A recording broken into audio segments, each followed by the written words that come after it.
السلام عليكم البنات، كي دايرين؟ لاباس عليكم؟ نتمنى تكونوا بخير وعلى خير وفي صحه جيده. اليوم غنقدم لكم واحد الطاكوس منزلي اللي كيجي اكثر من رائع. غنحتاجوا في العجين ديالو واحد 5 الكؤوس ديال الدقيق الابيض فورس. غنحتاجوا واحد المعلقه صغيره ديال الملحه، معلقه كبيره ديال السكر، وواحد الساشي ديال خميره الحلويات، واحد نص كاس ديال الزيت مائده، وكاس كبير ديال الحليب. وغادي نضيفوه على الطحين ونشوفوا واش غيجمع لينا هذا الطحين هذا، واش غيشرب لينا هذا الحليب كله ولا لا. اما بالنسبه للحشو ديالو تنخدموا هذا العجين ديال الطاكوس، عاد نديروا الحشو. نبداو على بركه الله. هنا عندي كما قلت لكم طحين فورس، نضيفوا له الملحه، نضيفوا السكر،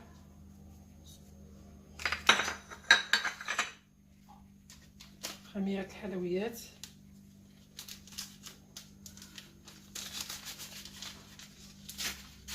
اللي بغى يدير خميرة الخبز يدير نص معلقة صغيرة مع عمراش ديال خميرة الخبز، اختيارية. هنا كنضيفو هاد نص كاس ديال الزيت،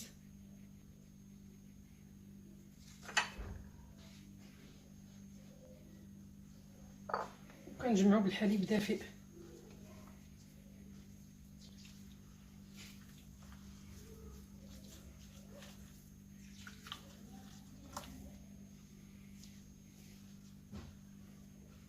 كتجي هاد العجين ديال الطاكوس كيجي بنين بزاف وزوين، حسن ديال الزنقه، لحقاش هذا صنع منزلي كنعرفوه واش مصاوب.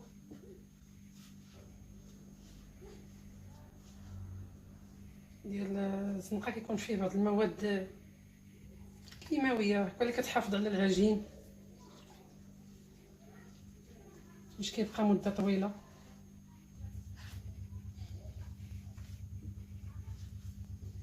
هاد الكاس كبير راه ما جمعليناش العجين لحقاش الطحين عندي ما كيتشربش السوائل. انا هنا غادي نزيد واحد كاس ديال الحليب دافئ. العجين ما تجيش تلتصق باليدين، خصها تكون مجموعه باش عاد ندلكوها فوق طاوله العمل. العجين ها هو من بعد ما جمعناه كيجي على هذا الشكل هكا متماسك. انا غنحيدوه من هاد القصريه هذه وغنديروه فوق طاوله العمل اللي غتكون ممسوحه بطبيعه الحال، تكون نقيه. الحليب اللي شاط ليا ها هو، وغندلكوه بيدينا واحد 10 ديال الدقائق هكايا حتى العجين شويه تخف معانا.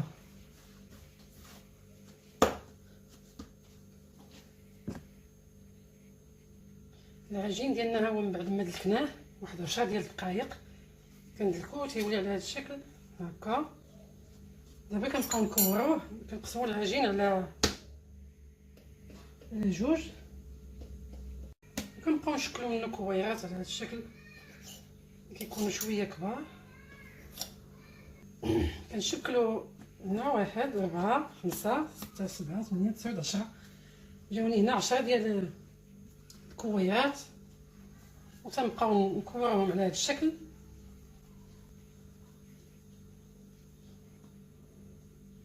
كندير غير شويه طحين فوق واحد الصينيه اولا لوحه خشبيه بحال هذا الشكل، وكنخليو هاد الكوير ديالنا على هذا الشكل. دابا غادي نغطيوهم بواحد البلاستيك غذائي ونخليهم يخمروا واحد الساعه تقريبا اولا نص ساعه على حسب الجو كي داير. كان الجو بارد نخليهم ساعه، كان الجو سخون واحد ثلث ساعه اولا نصف ساعه. هانتوما البنات بالنسبه للحشو اللي غنحشيو هاد الطاكوس هذا، درت هنا واحد المقله كتسخن فوق النار، غندير لها واحد الزويته شويه الزيت هكايا. من بعد ما كتسخن لينا الزيت كنلوحوا هاد البصل، عندنا هنا واحد 2 بصلات كبار مشطوطين هكا شرائح، ونضيفو شويه ديال الملحه البصل، ونضيفو شويه الابزار،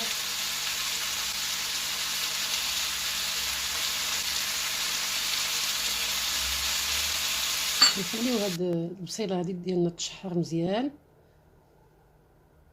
حتى كتهبط شويه، ونديروها في واحد الصحن. كنديرو ثاني المقله ديالنا فوق النار، نضيفو شويه ديال الزيت ونخليوه يسخن، وكنديرو فيه هاد شرائح الدجاج ديالنا اللي مقطعين طوال. من بعد كنضيف واحد جوج دروس ديال الثومه محكوكين. هاد الثوم هذا كيعطينا واحد الاضافه بنينه لهاد الدجاج. ضفت شويه ديال البزار وشويه ديال الملح ونحركو مزيان حتى كيتشرب لينا هاد الدجاج، هاد العطريه هادي، والعافيه تكون مجهده. ضفت معلقه ديال نص معلقه ديال التحميره مع نص معلقه ديال عطريه ديال الدجاج، وكنحركو مزيان وتكون العافيه مجهده شويه باش ما كيطلق ليناش هاد الدجاج الماء. نخليه حتى كيتشحر مزيان وكنحيدوه ونديروه في شي صحن. بالنسبه للفلفل الاحمر حتى هو كنشحروه في ديك المقيله هكايا، وكنضيفوا له شويه ديال الابزار حتى هو كنسموه، وشويه ديال الملح ونشحروه شويه في ديك المقيله هكايا. ما نضيفوا لا زيت لا والو حتى كيهبط لينا شويه، وكنطفيو عليه ونضيفوه لجانب الدجاج هكايا. هاد الكرات ديالنا من بعد ما خمروا لينا كنطلقوهم، كندير شويه ديال الطحين في طاوله العمل وكنطلقوهم بالدلاك، وكنديروا الفراح ديالنا يسخن اولا مقلاه هكايا. كنطلقوا بالدلاك مزيان حتى كتولي هاد الورقه هادي ديال هاد الطاكوس كتولي شفافه شويه. كنحيدو من هذاك الزائد ديال الطحين وكنطلقوها ثاني بالدلاك. ملي كتسخن لينا المقلاه ديالنا مزيان، اللي ما يعرفش يهزها يدير بالدلاك على هذا الشكل، وكنحطوها فوق المقلاه ديالنا وكنقادوها من الجوانب. حنا كنطيبوا الاولى وكنطلقوا الثانيه. ملي كتبقى دير لنا دوك البويقات هكايا كتنفخ شويه، ملي كتنفخ كنقلبوها على الجهه الاخرى، ما كنخليوهاش حتى كطيب، وكتجي على هذا الشكل. ها هي ملي كتنفخ لينا من الفوق كنقلبوها ثاني من الجانب الاخر. ها هي كتنفخ، دليل على نجاح هذه الورقه هذه ديال الطاكوس ولا خبز التورتيلا كما تيقولوا له. وكيجي على هذا الشكل. ها هو تيتنفخ لينا، من بعد كنقلبوه، ما كنخليوش يطيب بزاف، ها كيتصهد. انا هنا هاد الحشوه ديال هاد الطاكوس غنحتاجوا لها واحد صوص مايونيز. اللي غنحضروا صوص مايونيز غنحضروا بها صوص الجيريان، وكيدار صوص الجيريان. غنحتاجوا واحد جوج بيضات المايونيز، كتجي سهله، مايونيز منزلي احسن من داك ديال الزنقه. كنضيفوا واحد المعلقه ديال لا موطارد هكايا على هذا الشكل باش كتجينا محمضه شويه. معلقه عامره كبيره. كنحتاجوا شويه ديال الابزار، قبيصه ديال الابزار، وشي شويه ديال الملح حسب الذوق. وكنديروا زيت المائده واحد نصف كاس، وكنبقاو نطربوا هذا البيض هذا بهذا الميكسور هذا.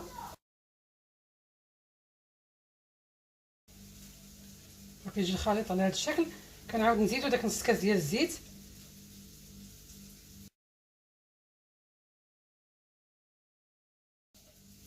ها هو الخليط بقى كيتقال شويه. انا كنهبط الباتور الميكسور، كنهبطو وكنعاود نطلعو باش كتنجح لينا عمليه. كنعاود نزيد واحد شويه الزيت هكايا باش كتقال لينا، كتخليوها خفيفه خفيفه، ما تزيدوش الزيت.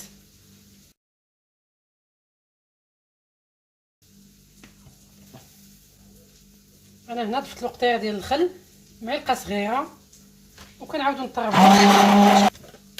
ها هو كيجي على هذا الشكل. ما بغيتش نتقلو بزاف. ها نتوما بالنسبه لهاد الحشو هذا، هاد البصله اللي شحرت قبيله والدجاج والفلفله حمراء، شويه ديال الخس مغسول ومقطع طريفات، طماطم حمراء مقطعه طريفات طوال، واحد شويه ديال البطاطا مقليه، وهنايا شرائح جبن ديال الساندويتشات. انا عندي هنا مايونيز اللي طربت اللي درت البيض. عندي هنا واحد البصله مشلضه حمراء اللي شحاتها في شويه ديال الزيت ديال الزبده، شحاتها في شويه الزبده وضفت ليها شويه الملحه والبزار ومعلقه صغيره ديال الهريسه، وشحاتها مزيان تدبلت ولات هكا قهويه على هذا الشكل. هذه هي اللي غنديروا بها صوص الجيريان، صلصه الجزائريه، كتجي حتى هي بنينه ومزيانه.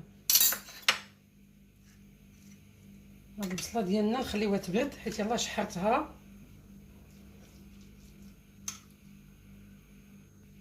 كناخذوا هاد لاصوص اللي صاوبت، صوص مايونيز، كنضيف ليها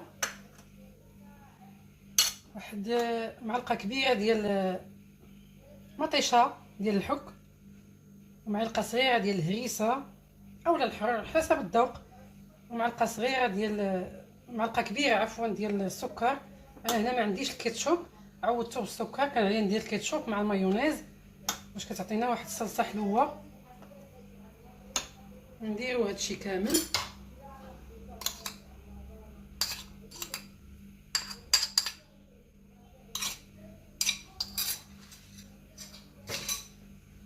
وكنحركو.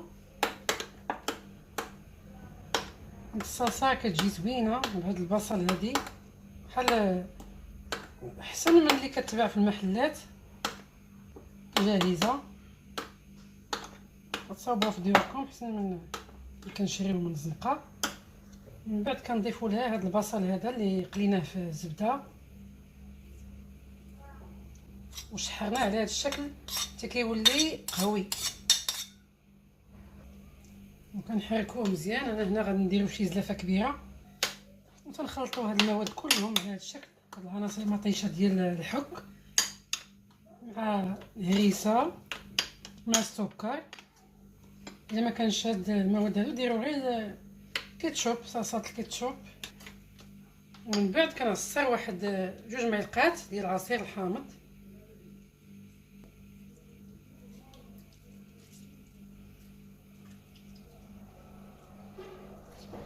باش كتجينا هاد الصلصه محمضه بحال ديال المحلات.